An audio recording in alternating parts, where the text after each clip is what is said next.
മണർക്കാട് പ്രാദേശിക കോഴി വളർത്തൽ കേന്ദ്രത്തിൽ കൂടുതൽ കോഴികളെ വളർത്തുന്നതിന് സൗകര്യമൊരുക്കുമെന്ന് മൃഗസംരക്ഷണ ക്ഷീരവികസന മൃഗശാല വകുപ്പ് മന്ത്രി ജെ ചിഞ്ചുറാണി പറഞ്ഞു.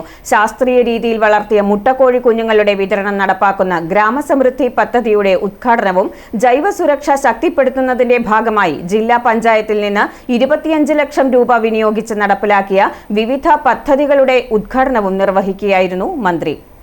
കഴിഞ്ഞ വർഷമുണ്ടായ പക്ഷിപ്പനിയെ തുടർന്ന് കർഷകർക്കുണ്ടായ നഷ്ടം നികത്താൻ സർക്കാർ അവരുടെ ഒപ്പം നിന്നുവെന്ന് മന്ത്രി പറഞ്ഞു. തെരുവ് നായ്ക്കൾ പെരുകുന്നത് തടയാൻ മുഴുവൻ ബ്ലോക്ക് പഞ്ചായത്തുകളിലും മൊബൈൽ ABC യൂണിറ്റുകൾ തുടങ്ങുമെന്നും മന്ത്രി പറഞ്ഞു. മണർക്കാട് ഈ പ്രാദേശിക കോഴി വളർത്തൽ കേന്ദ്രത്തിലെത്തി വളരെ മുമ്പ് വളരെ നേരത്തെ ഒക്കെ തന്നെ എനിക്ക് ഈ ഫാമിൽ വരുവാനും ഈ ഫാമിൽ നിറ സാന്നിധ്യമായി നമ്മളെ കോഴികളെയൊക്കെ കാണുവാൻ സാധിച്ച ഒരാളാണ്. ഒരുപക്ഷെ കേരളത്തിലെ തന്നെ ഏറ്റവും വലിയ ഒരു കോഴി വളർത്തൽ കേന്ദ്രം എന്ന് വേണമെങ്കിൽ നമുക്ക് ഈ പ്രാദേശിക കോഴി വളർത്തൽ കേന്ദ്രത്തിനെ നമുക്ക് കൊണ്ടുവരുവാൻ സാധിക്കും. തീർച്ചയായിട്ടും നമ്മുടെ ഫാം വളരെ മെച്ചമായ നിലയ്ക്ക് നമുക്ക് ഇതിൻ്റെ എല്ലാ നവീകരണം ഒരുവിധം നടത്തി കഴിഞ്ഞു. ഇനിയും പുതിയ കോഴി കുഞ്ഞുങ്ങളുടെ സ്റ്റോക്ക് നമുക്ക് കൊണ്ടുവരണം. പേരന്റ് സ്റ്റോക്കിനെയൊക്കെ വളർത്തിയെടുക്കണമെങ്കിൽ നമുക്കറിയാം 120 ദിവസം പ്രായമായി കഴിഞ്ഞാൽ ഒരു കോഴി നമുക്ക് അത് മുട്ടയിടുവാൻ തയ്യാറെടുക്കുകയുള്ളൂ. മണർക്കാട് പ്രാദേശിക കോഴി വളർത്തൽ കേന്ദ്രത്തിൽ നടന്ന ചടങ്ങിൽ അഡ്വക്കേറ്റ് ചാണ്ടി ഉമ്മൻ MLA അധ്യക്ഷത വഹിച്ചു.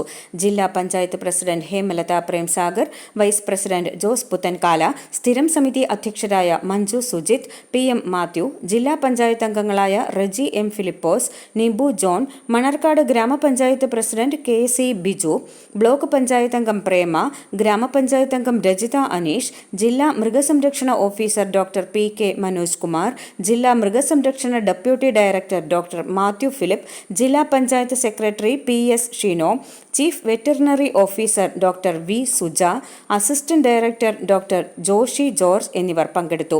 മൃഗസംരക്ഷണ മേഖലയിലെ ബാങ്ക് വായ്പകളും നടപടിക്രമങ്ങളും എന്ന വിഷയത്തിലും 10 മണി മുതൽ മുട്ടക്കോഴി വളർത്തൽ സംരംഭകത്വ സാധ്യതകൾ എന്ന വിഷയത്തിലും സെമിനാർ നടന്നു. i4A news, Ettumanoor.